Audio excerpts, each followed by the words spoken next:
Hey guys, Daren Wendell here with Wendell Fishing, and I had Chad Hoover on my podcast to talk about the future of kayak fishing. Man, it's juicy. Let's hop in. If you think about how a pendulum swings, back and forth, I think in the world of kayak design, we're way kind of over here, not like on the edge of the screen. I think we're almost off of the screen a little bit in the, let's be real.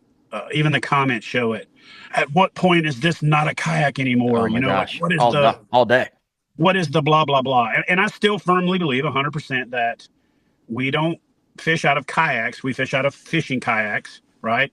Right. Just like there are automobiles, and this truck that I'm in is an off-road truck.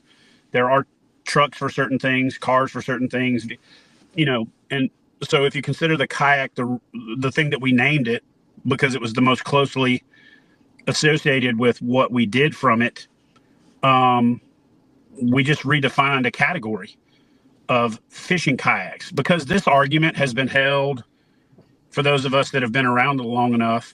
When sit-on-tops came out, oh, that's not a real kayak. When pedal drives came out, that's not a real kayak. If you put a motor on it, it's not a kayak anymore. It blah, blah, blah. And those things have always kind of normalized. And then we move on to the next, it's not a kayak.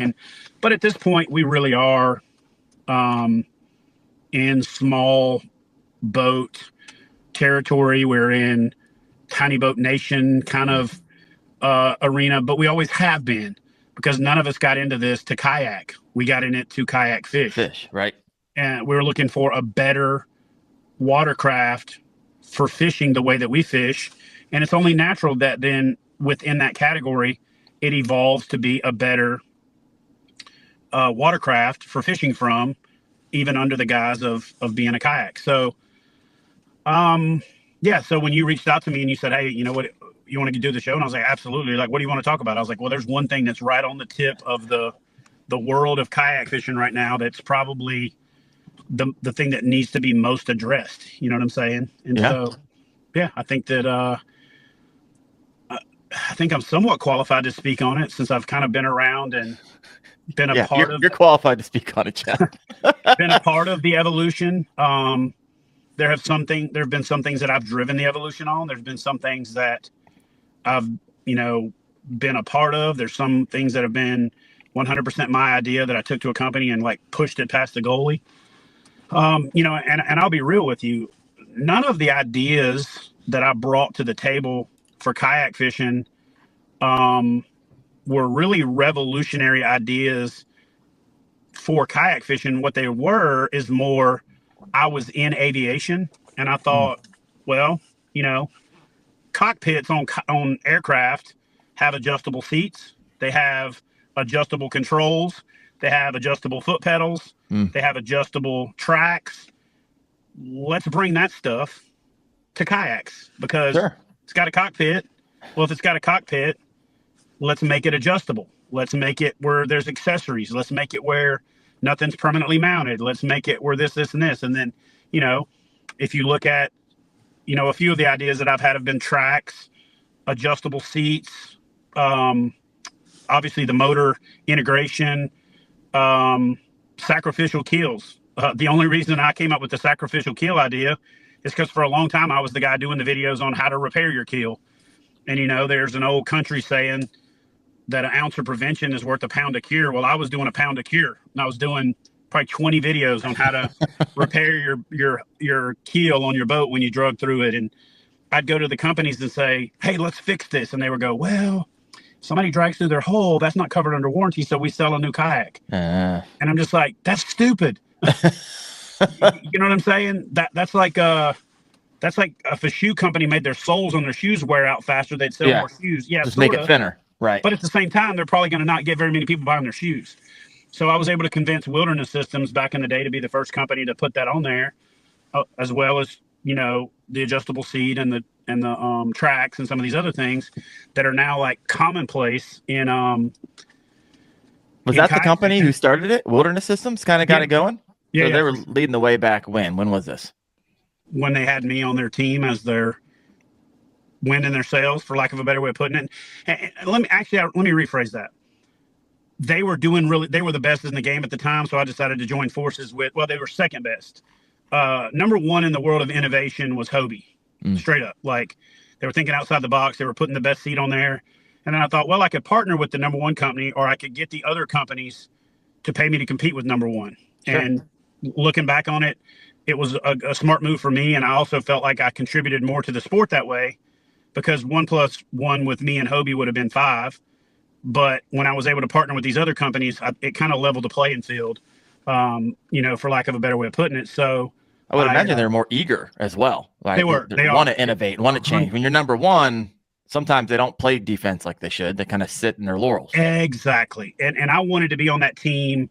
Overtook. I'm team underdog. I like to be team underdog. I like the game of saying there's a dragon to slay. You know what I mean? There's a hill to take. There's a mission to accomplish. And that was way more fun for me.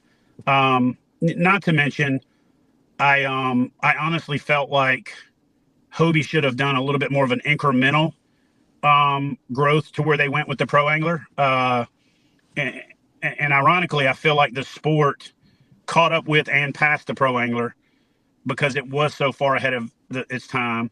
They were so hyper focused on the pedal drive. I always felt like they should have kept a balance between their pedal drive kayaks, their paddle kayaks, and having the ability to motorize the kayak without having to pay for the pedal drive. And, I really feel like that we've come kind of full circle in that regard. Like, even with my own relationship with Big Adventures, I love the fact that there's native and that there's bona fide, but I firmly believe that a lot of people that XTR is resonating with people.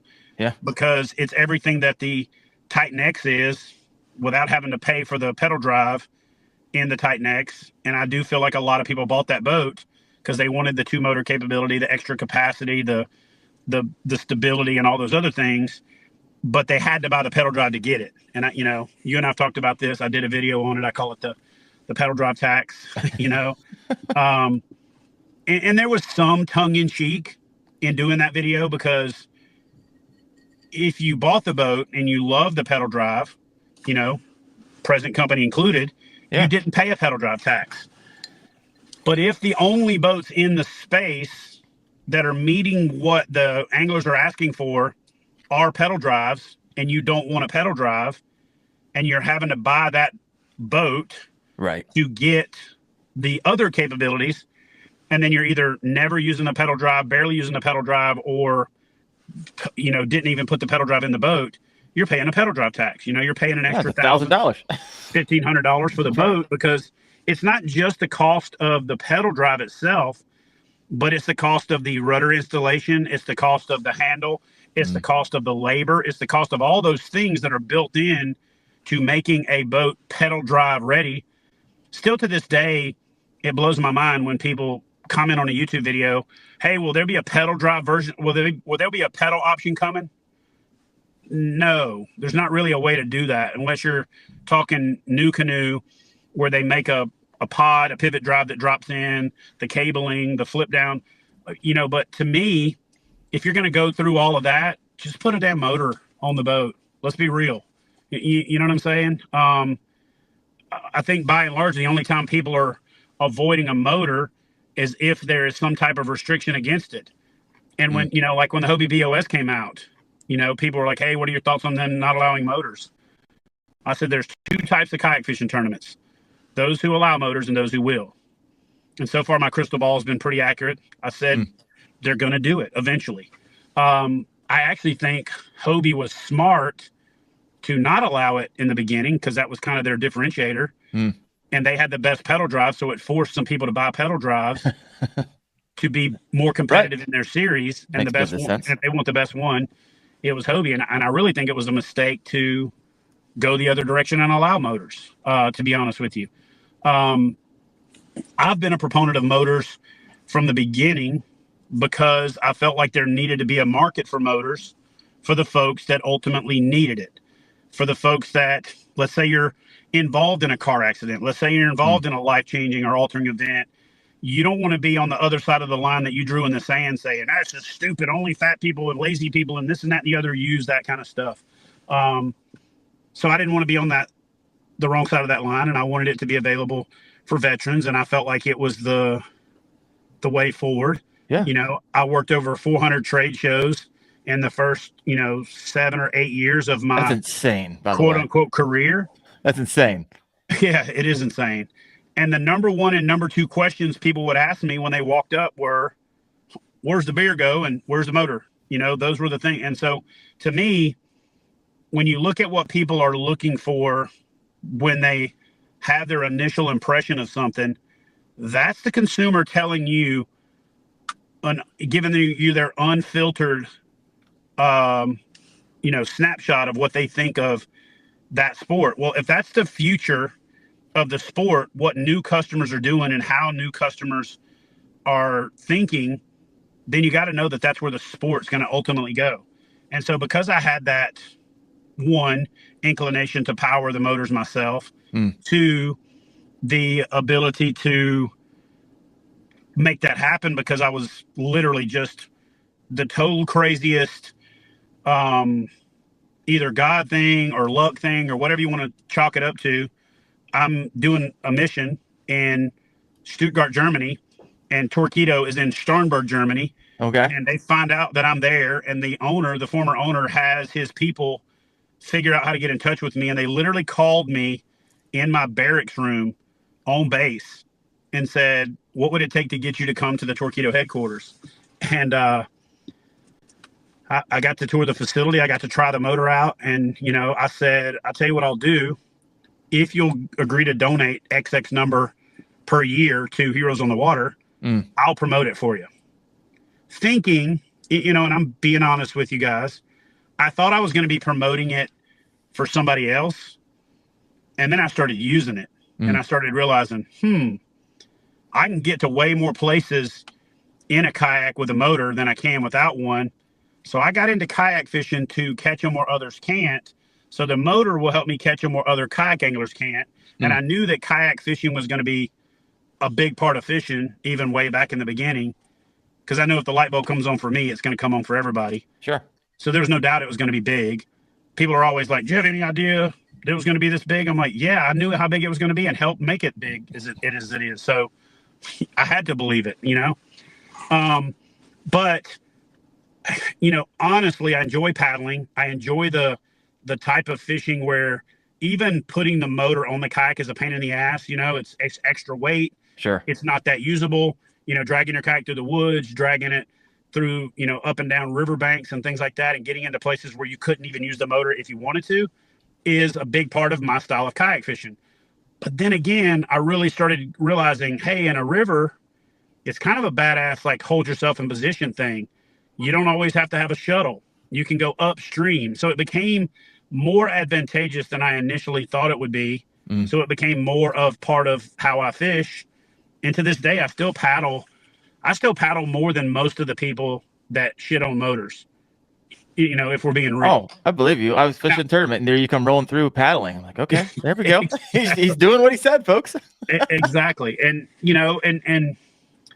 but I love the motor part now more than just a novelty part of it. It's no longer just a get it to the spot. When we got rid of the reduction drive in the 403 and we went to the 1103 where the motor's not whining while you're using it and it's like super quiet, it's like, well, now it's easier to film because I can ease the motor around at 3 or 4 watts and I can ease along with my feet, and I'm casting and catching fish that I wouldn't be catching otherwise. It's great for managing wind and current and all this other stuff. And let's be real, it's the only true hands-free fishing there is. I know all of the pedal drive people. All of the original marketing of the pedal drive was hands-free. But I promise you, you touch that rudder handle way more than most people even touch their paddle, much less. Oh, I believe it. I do micro adjustments all day long. You don't realize it. A motor throttle, right? You're very seldom touching that throttle once you get it dialed in.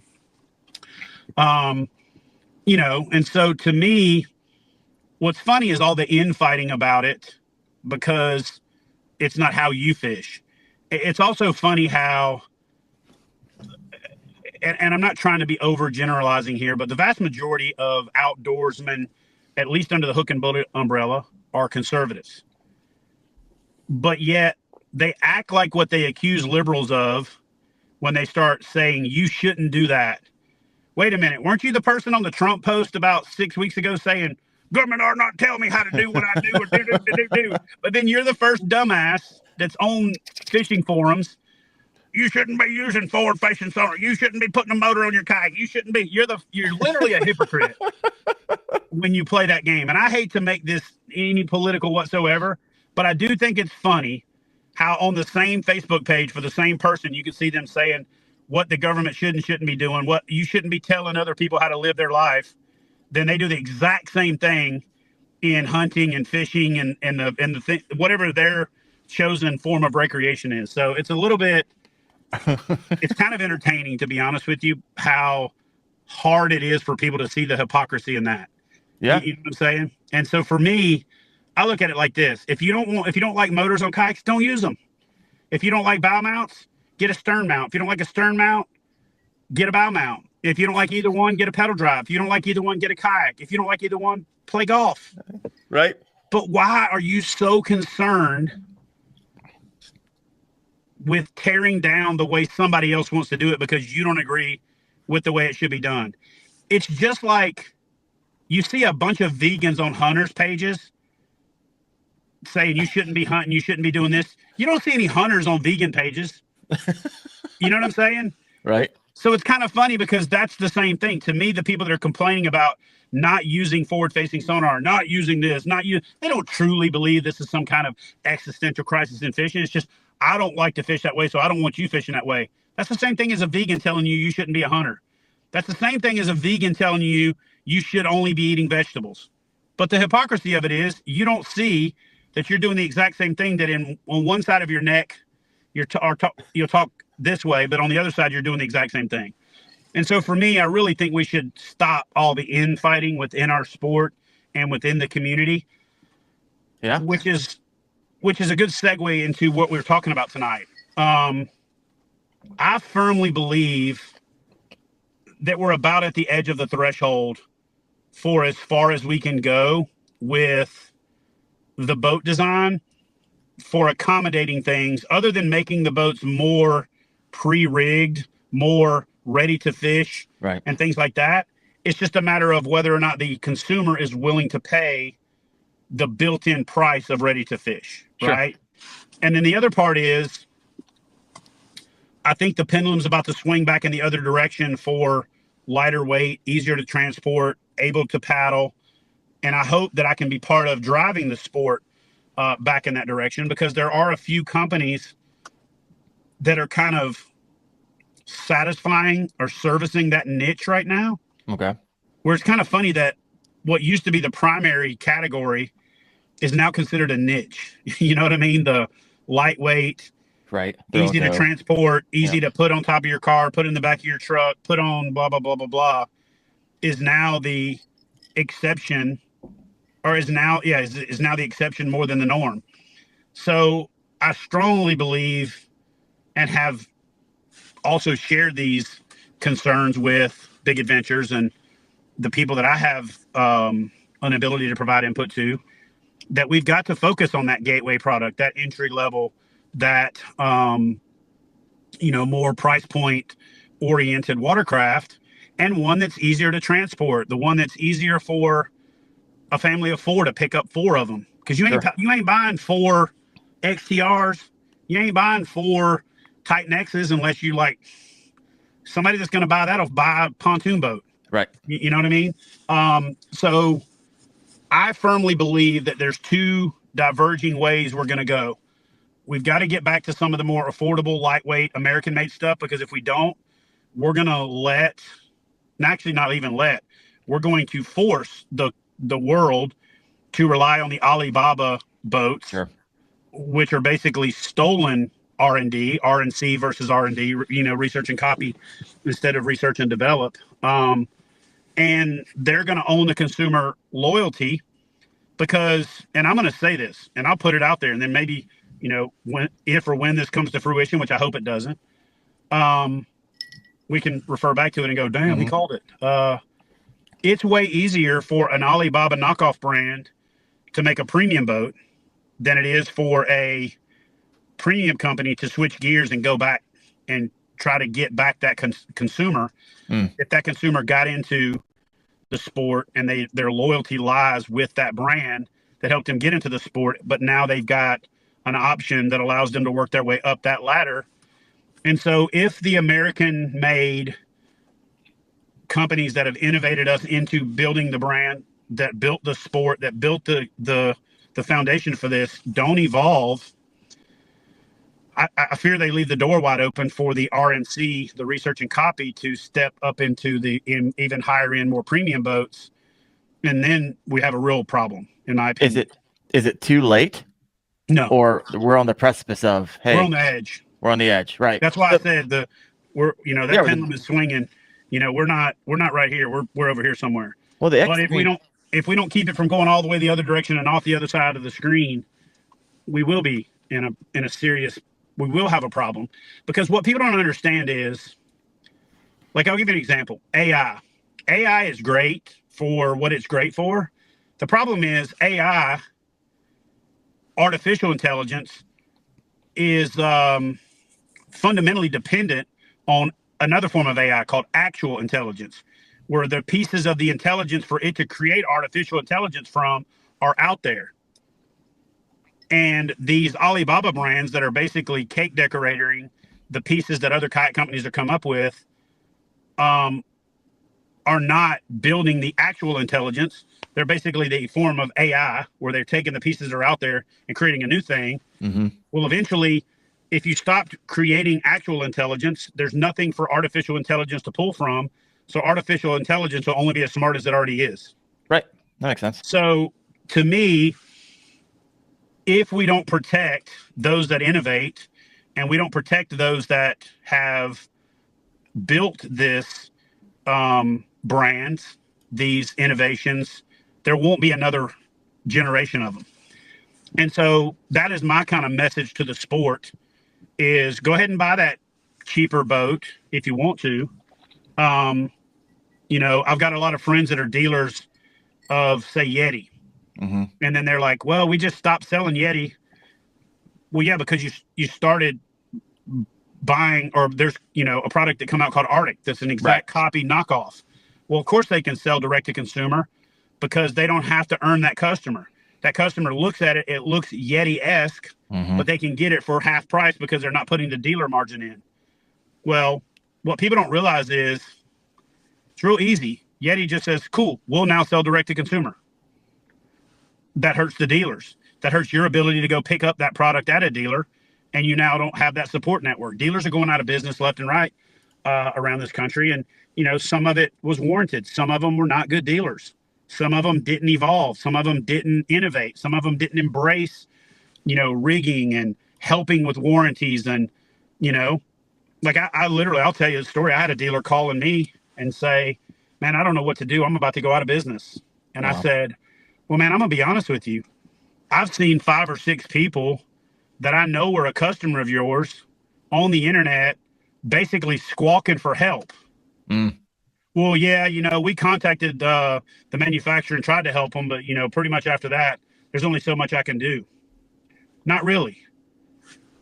If you don't support the person with the product problem as the dealer, and they have to go to the manufacturer, what do they need you for? Exactly. Right. So, as bad as I hate to say it, I told this dealer, I said, yeah, you kind of deserve to go out of business. Like, you have put yourself out of business because you made yourself irrelevant. Well, how do you figure, Chad? Dude, I just told you got 5 or 6 customers online squawking that they can't get any help when you're supposed to be the one helping them. What was his response? Well, I never thought about it that way. Yeah, you're a businessman. And it might be too late for you to think about it that way, but it was easier for you to defer that quote unquote problem to the dealer or to the manufacturer than it was to be the customer liaison you're supposed to be. Right. And but the consumer also, we get what we deserve. And if we go out and we buy nothing but knockoff products, we're going to have left nothing but knockoff products. So there is no incentive to create a new brand. There's no incentive to create a new product because you've got a 5 to 7 year life cycle to recoup your investment in molds and tooling cost and paying staff and doing all the legwork to popularize it, to then know that, well, then when somebody comes and knocks it off, the consumers are going to run over there. So why innovate?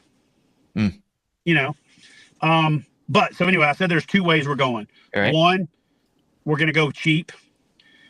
But what I really also feel the next frontier, if you will, the one that needs to be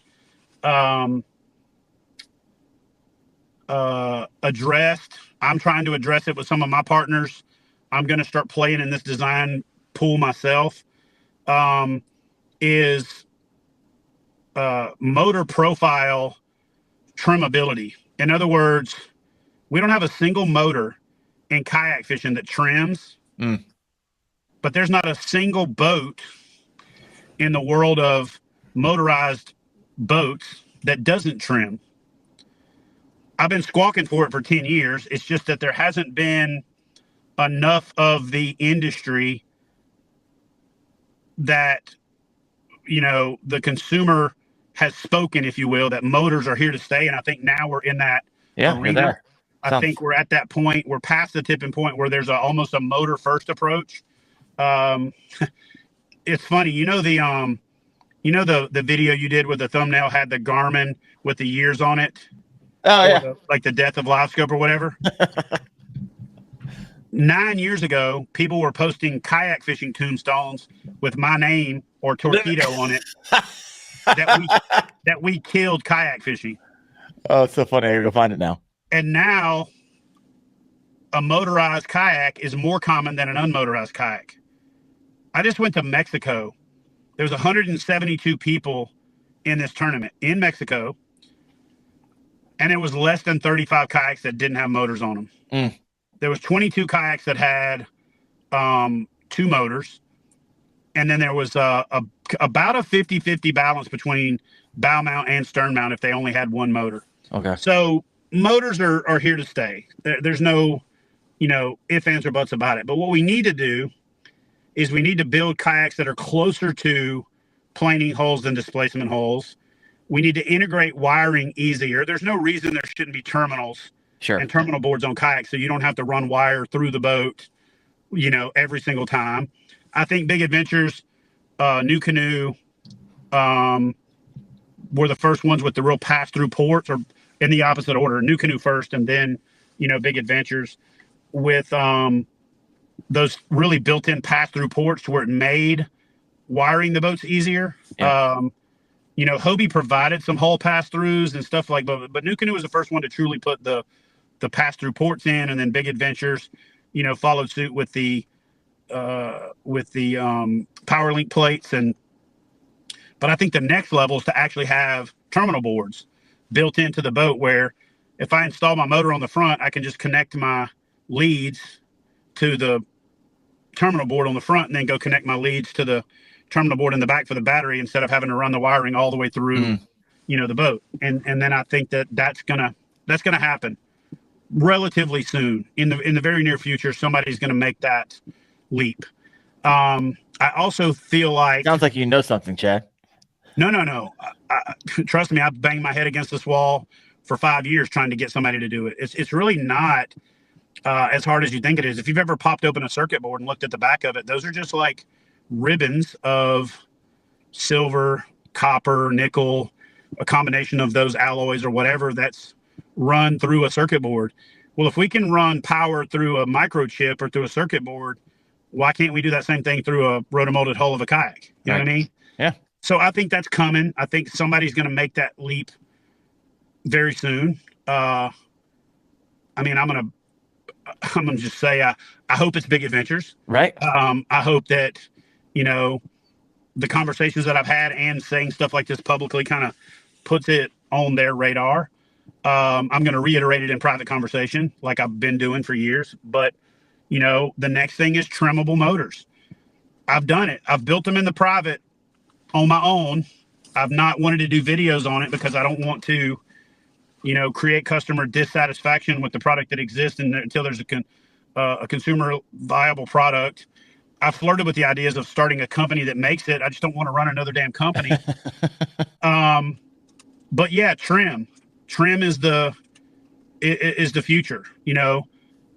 Education about the performance of boats in our space is still strongly needed. It blows my mind when I watch somebody with a kayak motor gun it. The boat squats in the back and starts going, and it's in that inefficient profile, and they're running. So they're wasting battery. They're going slower than they could go, and they're not getting maximum efficiency, range, or speed. The way you should speed up a displacement hull is you should incrementally increase the speed until the boat catches up to it. Then you should increase your speed until your speed increase or your wattage increases, but your speed doesn't, and then back down a little bit. But right now, people gun it, and you're basically going, my battery only lasts 45 minutes. Well, I heard that in the comments actually earlier, I believe. if you flew an airplane, even the most powerful airplane in the world with the landing gear down, it would have about a third of the range it has with the landing gear up. Right. When you run a motor at maximum speed, you create parasitic drag, which is the big envelope of water that builds up behind a watercraft. The best analogy that I can give you is if you've ever seen a funny car going down a racetrack and drag racing, when they hit the end of the thing, they pop out that parachute behind them to slow down. Oof. It's like actually driving with that out is what happens with a displacement hull when you gun it and the motor sucks the ass into the boat down and it's going through the water like this because it's creating all this turbulence that comes back together behind the boat. And then that creates this big drogue chute that you're dragging through the water behind you. A perfect example is if you've ever actually been running a boat and you stop it, just count to a couple, 1, 2, 3. And when you get hit by that wave, that initial wave, the first one that hits you is not the waves because you're parting the waves, remember? So what wave's actually hitting you? It's the one you're creating that's creating drag behind the boat.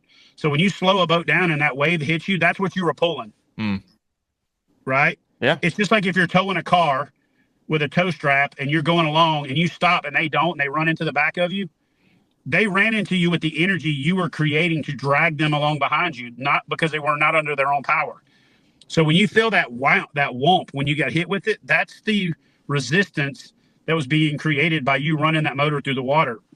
We call everything cavitation. There's actually two types of efficiency loss in a prop. There's cavitation and then there's ventilation. And we call them both cavitation in the world of props. Cavitation is when air is being sucked in either from above the waterline or below the waterline, and it is being introduced to the prop to make it less efficient. And so it's either spinning too fast, the pitch is too low or high for the RPM and the load. But ventilation is when the prop itself can't operate any more efficiently without cavitating. Right. And so we haven't really addressed that in the world of prop design for kayak fishing, because I always think it's funny. Post a video of a kayak with a motor on it. The first question is, how fast is it? Yeah, I hear that all the time. That's like saying, how long is a rope? How fast is it? What? In current, in wind, with just me, with a full load, with me in the forward profile, the trim position, at low speed, how fast is it? Well, top end speed is not a very good measure of performance. And here's what I'll tell you. And I'm going to challenge everybody out there who doesn't understand what I'm saying or even believe me or just think I'm spewing some hot air past my nose. The next time you're out in your motorized kayak, gun it and see how fast you'll go. And then once you reach the top speed that it'll go, take your throttle and back off about a half a knot. Then back off about a half a knot again until you're running at the same speed that you were running before, but then leave it alone and watch what happens. So I'll give you an example. Right now with the Torqeedo 1104, if I put it on the XTR and I just gun it, it'll suck the ass into the boat down and I'll get going about 4.8 to 5.5 because that prop that they designed is a max torque and max efficiency prop, not a maximum speed prop. So when the new prop comes out, it'll be like the second prop that we came out with for the 1103. It'll be weedless. It'll be more speed oriented, but it'll be less efficient, at least in the lower speed profiles and the lower RPM profiles. So with the current prop, if you get going, and this is the same thing with the 11 or the NK300, if you get 5.5, 5.6, 5.7, 6, 6.2 with your current Torqeedo or NK300, either brand, back off about 100 watts, let your speed stabilize, then speed up about 0.2 at a time. Here's what you're going to get. You're going to get about 15 to 20% more speed than you would have gotten if you just gunned it all the way, because you're overcoming that parasitic drag, letting the boat get going better, and then you're adding speed as you're going instead of trying to gun it from the get-go. So if you slowly but surely speed up, you're going to get more speed, better range, more efficiency, and less wasted power or wasted wattage. And it's only going to take you an extra 45 seconds to a minute and a half to accelerate. It's just that you're just not gunning it from the get-go. So think about it like being a person who guns it at every red light, guns it every time you take off. Think about your gas mileage versus just slowly accelerating, because that's really the only, decent analogy we have is gas mileage. But I firmly believe that the next evolution is trimmable motors, meaning, okay, now I gun this boat, I get going, but I have the motor trimmed all the way in. Now that I'm sitting in that profile, the only way to change it is to change the angle of attack of the prop. So as I start to trim it out, it starts to level the boat because I'm actually improving the angle of attack. And the angle of attack is what gives you the best efficiency of the motor going through the air or through the fluid, because aerodynamics is hydrodynamics, fluid dynamics is fluid dynamics for the most part. And right now, like I'll give you an example on a Torqeedo. I've got these little holes where I can move the bar. Right, that locks like the 15 motor. degrees. Yeah, same thing with NK. They're about 12 to 15 degrees, depending on where you pull your protractor thing. I mean, imagine if your motor on a bass boat only hit every 15 degrees and you couldn't tweak it. They would only be able to go 40 miles an hour. You know what I'm saying? At the most, you just wouldn't be able to get the maximum planing, the maximum performance out of that hole. So the next iteration is angle of attack trimming, followed very closely by distance from the back of the boat trimming, and then followed not too far after that by up and down trimming. I mean, most high-end bass boats have a jack plate on them. So we're going to have angle of attack trimming. So either the base is going to trim or the motor itself is going to trim. Then we're going to have distance trimming, and then we're going to have height trimming inside of 2 years. How do you? That's the next evolution of kayak fishing. Is that like a hydraulic feature? How do you feel like that's going to play out? If we were overcoming larger dynamic forces like that from a 200 horsepower motor, I would say, yeah, you would need hydroelectric. I feel like all of this can be accomplished with very inexpensive linear actuators that are electric only. Okay. Because we're not talking about rocket science. We're talking about a base that's keyed so that the base can slide in and out, that's hinged so that it can trim up and down, and then maybe a plate or an arm that attaches to the collar, the steering collar of the motor, so you can trim it up and down. Those are all three very. So I've built prototypes for less than $100 that work in all three regimes. By like no shit I built my first one by going to Circuit City and buying linear actuators that they use to make the TVs go up and down out of the hidden you know what I'm talking about? The hidden. Yeah, TVs that comes out of I know what you're talking. The second set I built, I went to like a car audio tent and alarm place and said, hey, do you guys make any of those like those dash things that go up and down? And they said, yeah. And then I bought the actuators from them to make them for, less than $100.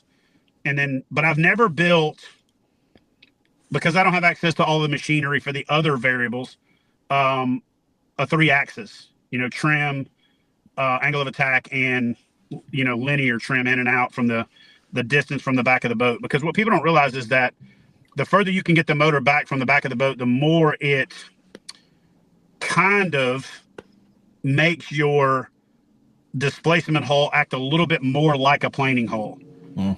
But what you need to do though is you need to have it back away from the boat and get going and trim it out, or you need it up close to the boat and get going and trim in, and then I firmly believe that we really need to have more where the back of the boat has a notch in it where the motor is inset into the hull to where it's actually not back behind the stern of the boat. So that can help us reduce the parasitic drag, cut down on the trim envelope that we need. And you can add electric trim tabs to the back of the boat that actually can trim up the back of the boat so that you get planing type performance from a displacement hull. So those are some evolutions that I think that are going to happen or need to happen in the near future. And I think that's the evolution. We're going to have a divergent evolution.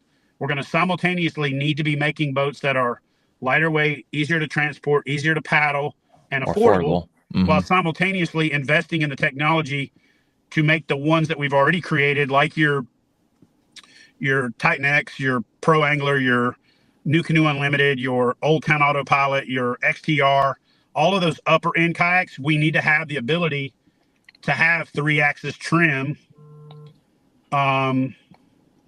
built into the motors, and not just the stern mounts. The bow mounts need it too, because what people don't realize is that on a stern mount, let's just say this is the back of your kayak back here. On a stern mount, when you start to go, it actually sucks the ass end of the boat down.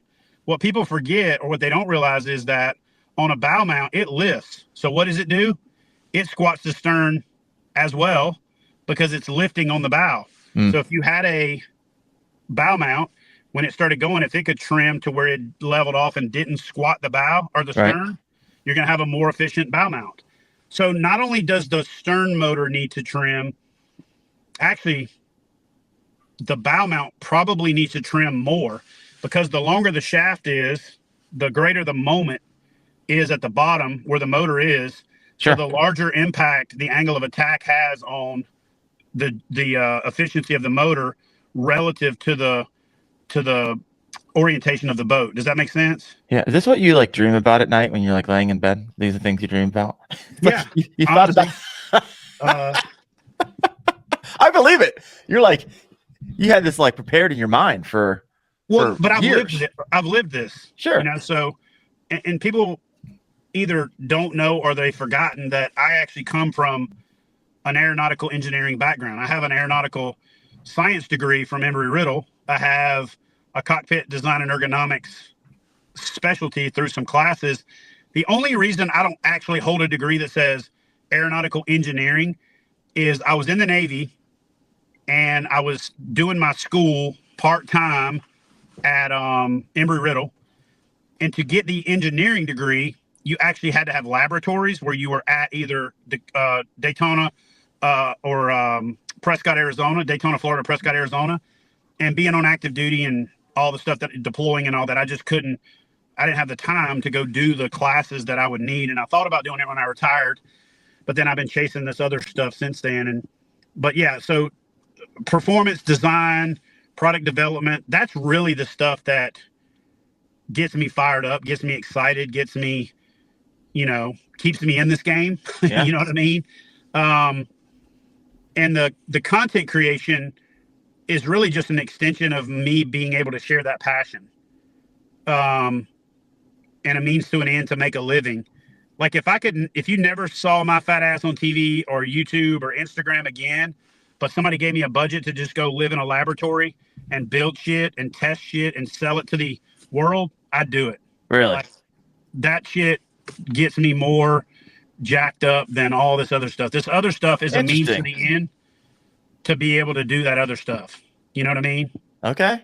I don't know if I would have guessed that. I learned something new tonight, folks. Well, you're not supposed to guess that. It's because it's my job to hide that stuff and to make what I do look like what I do. And I enjoy it. Don't get me wrong. I love storytelling. I love motivating people. I love helping companies. But man, I love design.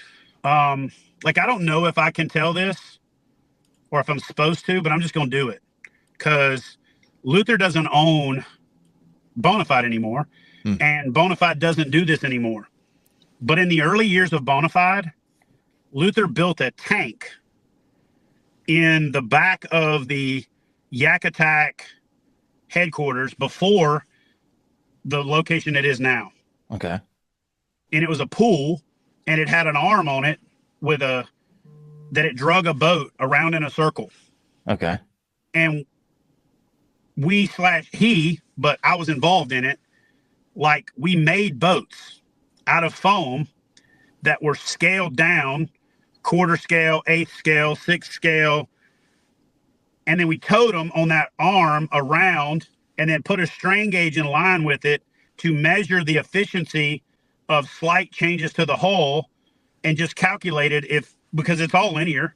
Right. Like, if this boat at this quarter scale is creating this, but we do this to it and it increases this 12%, then that's linearly going to translate to the full scale. And so we played that game and built boats in a way that nobody had ever done it before, by making a foam CNC scaled down version and then tested the efficiency of it. Sure. Efficiency of it. You know, I never launched the company, but I built a kayak one time by partnering with a guy that had a CNC. And I said, what I want you to do is take this kayak idea that I have. We'll do the design and then cut it into, 135 slivers, cut it out on the CNC. And then we put this boat together by using a bar stock, which is a threaded rod, an oversized washer on both ends, and a ratchet set. And we built a boat that we went out and tested out of foam that was cut out with a CNC and just kind of stacked together like stacking cheese up. Sure. You know what I'm saying? Yeah, I know what you're talking about. And I learned a lot through that process. It was expensive to never amount to anything, but it's those experiences that allow me to liaison with companies and help them design better products, because there's a difference between theory in a lot of cases and, actuality. I don't even know if Torquedo really wants me to say this, but over the last 3 months, ICAST was July, so August, September, October, no. So over the last 4 months, 3 months, really, I tested 9 different props for the 1104. I jerry-rigged some existing props, took some old props and modified them, made a prop, and just played with the different performance envelopes to get the best possible feedback, to be able to get on a phone with a group of engineers and speak intelligently about what we need to do to have a better prop. And those things aren't going to happen if we don't support the brands that are innovating and we support the brands that are just knocking them off. You know what I mean? But I also feel like, to a certain extent, there sometimes needs to be those quote unquote knockoff companies that come along and challenge the status quo of the company that's gotten too big and too comfortable, so that overall the entire industry benefits. You know what I mean? So, question for you. When you had this conversation with Big Adventures, you're like, hey, we're at the end of the pendulum. XDR, by the way, have got my hands on it, did a couple videos. My buddy has one. And everyone loves that thing. I mean, I posted 2 shorts on Instagram, 300,000 views, 100,000 on TikTok. People just love looking at it, and they're big fans. But when you had that conversation with them, like, hey, you're at the end of the pendulum, what is the feedback that you're getting? They're like, oh, we're listening, or we're going to ride this thing until and keep going to it's a freaking whatever it is. We're going bigger. So let me back up and preface the answer to that question with this. Yeah. When I go in to make a point, I don't go in to create a conversation to where this person says this and I say this and they say this and I say this, and it takes 6 weeks to have the conversation. I try to consider all the variables myself before I go to a Big Adventures or somebody and say, hey, this is what I think, or this is what I feel. So when I did ultimately take this concept or this, my assessment of where we're at in the industry to Big Adventures, I had already had the conversation with a number of other industry experts, if you will, the Jeff Littles of the world. You know, you and I had a conversation about it. Gene and I had conversations about it. And so I kind of gathered a lot of different, I talked to probably 12 or 15 dealers. And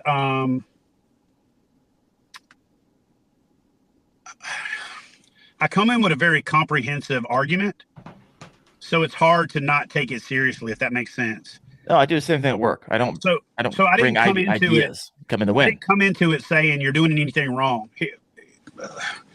And I hope this isn't like a betrayal of trust, but I had the conversation with the top people at the company. And I said, look, I think we have absolutely destroyed it with Bonafide over the last 3 to 5 years. Yeah. I think we had a 4 or 5 year window of being so stale that we became bread you couldn't even chew. We didn't have any innovation. We didn't have anything new. But now we've gone the absolute opposite end of the spectrum. We knocked it out of the park with the RVR, knocked it out of the park with the PWR, knocked it out the park with the XTR. So right now we have the Ford Raptor, we have the Dodge, whatever that XRT thing is called, and we have whatever the best Chevy is. What we don't have is the F-150 of kayak fishing. We sort of do, but here's my opinion on the way that it should be redesigned, redeveloped, and reintroduced to the market. And I'll tell you guys the same thing I told them and that I told the top brass. We need to take the RS-117 and we need to develop a slightly better version of that at a lower price point, with the meat being on the bone for the consumer to get in at a lower price and the dealer to make more margin on the upfitting of the boat. See, we as consumers have asked for all of these things on the boat so much that we've built the price point moving up and up and up, because the more shit you want on the boat leaving the factory, you got to add that to the price at a 4, 5, 6, or 7x multiple when you factor in distribution and retail and the different variables. Plus, you got to pay for the labor of the installation. And all of that translates to a larger retail price. So, for example, if you took the front bow cover thing off of the RS-117, if you took the tracks that are installed off of it, if you took the little hatch cover off of it, if you took the 2 flush mounts off of it, and you went from a frame seat to just a stadium, like a sit on the boat seat, you could drop the price of that boat without even getting into anything crazy, $135, because the price of that stuff and the installation and the cost of labor marked up to be able to make the margin on it is a 4, 5, or 6x at retail. Right. So don't put all that stuff on the boat. Make it a basic entry-level boat that the consumer can decide. Do they want tracks? Do they want flush mounts? Do they want to upgrade the seat? And if you do that, you can leave the higher margin upfitting decisions to both the consumer and the dealer. Saves the dealer margin so they make more money, and ultimately still saves the consumer money in the long run because you're not paying for that markup. So I firmly believe that there needs to be a Genesis, kind of like an entry level, a beginning boat that you can upfit over a year or 2 years or 3 years to make it your own. Just like every 20-year-old male red-blooded American out there has bought their first F-150. They put running boards on it. They put a little leveling kit. They put tires. They put all that stuff. And they basically spent almost as much money on a basic F-150 as they could have just bought a damn King Ranch edition. Right. And then if you look at the world of like side by sides, if you look at the world of Harleys, if you look at the world of every hobby category, there is the pathway that proves this concept. People buy the entry level something and put a whole bunch of everything on it. But over time, though, Harley, right? Because they can't afford it. They can't afford it right now, so they need 3 years to add on. Yeah. And so it makes sense. But what you build is you build a consumer who is brand loyal. Yep. Because, 20, 30 years ago, if your daddy bought a Chevy and your grandpa bought a Chevy, you bought a Chevy. If your first vehicle was a whatever and you had a great experience with it, you're nostalgically somewhat brand loyal to that unless somebody comes along and buys something or build something completely more innovative. But because Bonafide has that linear progression up the ladder from the best entry-level boats all the way to the best top-end boats, you build that consumer loyalty and you create that funnel and that track for them to migrate up. And I'm probably saying too much. I'll be honest with you. Like, this is stuff not every brand wants you out there talking about. But I think we need it in the industry, because if we don't ultimately end up with a $850 to $1,000 American-made entry-level kayak, more and more of that is going to be satisfied by the Alibaba brand, where they're not really a brand. They're just some guy that decided he's going to come up with a name, go to Alibaba, order a container of boats with his name slapped on the side of it.